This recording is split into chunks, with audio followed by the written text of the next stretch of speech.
A big moment during this debate regarding what Donald Trump said in Rolling Stone magazine about Carly Fiorina, her looks/persona. Let's listen. I think women all over this country heard very clearly what Mr. Trump said. I think she's got a beautiful face, and I think she's a beautiful woman.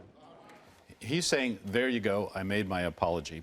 And she's saying, with the pursed lips and the shut eyes, I'm not buying it. So she's signaling her disapproval, but in a very subtle way. Donald Trump's body language is the opposite, the complete opposite of subtle. He said he wouldn't want, quote, such a hothead with his finger on the nuclear codes. You as well have raised concerns about Mr. Trump's casino gambling in Florida. I didn't want Yes, you did. Totally false. You want. Okay, Donald Trump, his arms, his face.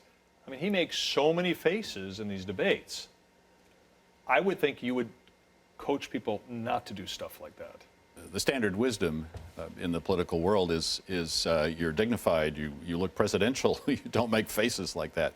But Trump's making it work, and I think the reason it's working is because he's coming across as authentic. What you see is what you get. This confrontation between Trump and Jeb Bush is, I was sure, quite remarkable for you to watch and our viewers too. I was a businessman. I got along with Clinton. I got along with everybody. Yeah. That was my job, to get along with people. But the I didn't simple want fact to. is- Excuse me. 1 second. No. I The didn't simple want fact to. is, Yeah. Donald, Oh, you good. cannot take- More energy tonight. I like No. that. The relationship between this man and this man during this time, the faces they're each making, told you a lot, didn't it? Yeah, there's so many things going on. So Trump is still rising above the situation in the sense that he feels free to comment on Mr. Bush's energy while this exchange is going on. What he should have done was, first of all, get genuinely angry or more powerfully angry. He gives a fake smile, which is what people do who are uncomfortable with anger. You remember the rubble? You remember the firefighter with his arms around it?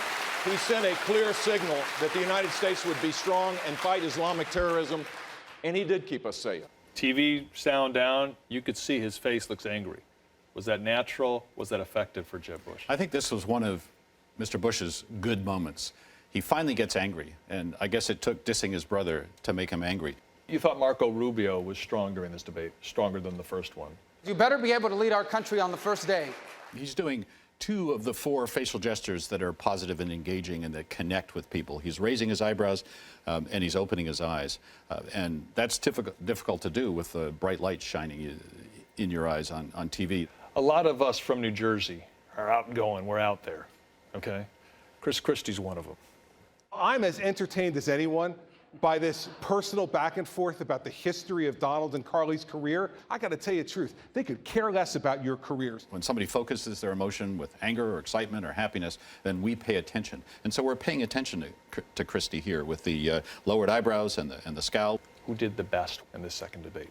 In terms of body language alone, I think Rubio, Fiorina, and Christie had the strongest performances. I think Trump held his own.